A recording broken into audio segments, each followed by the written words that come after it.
jamoadagi aktrisa Shahlo oila qurdi. Umuman u ham ishtirok etadimi? Qanaqa tarkibda bugun chiqishi bo'ladi o'sha jamoa a'zolari haqida?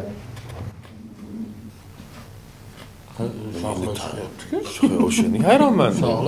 O'sha qizlar boshqa yo'q. O'shani.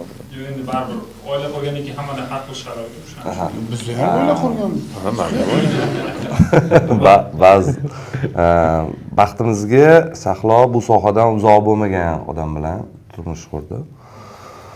Va konsertdan oldin menimcha ular o'zaro gaplashib olishgan bu mavzuda. Keyin yana bitta narsasi borki, jamoamizdagi ba'zi ishtirokchilarga haligi boshqacharoq qarashlar bo'lgan, misol.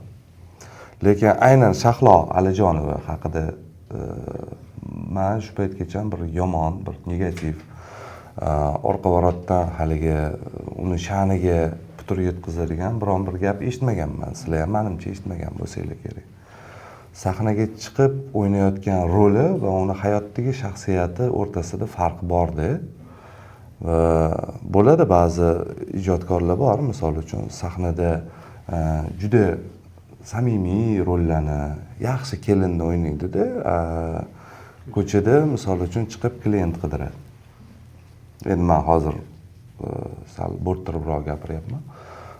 Shahlo hech qachon u toifadan bo'lmagan.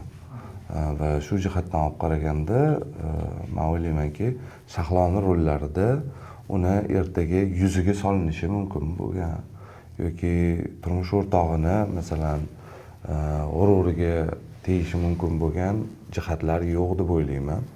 Va u sahnaga chiqib, o'sha professional ijodkor sifatida o'zining vazifasini bajaryapti va menimcha yomon bajarmayapti. Xudo xolasa bu jarayon davom etadi degan umiddaman.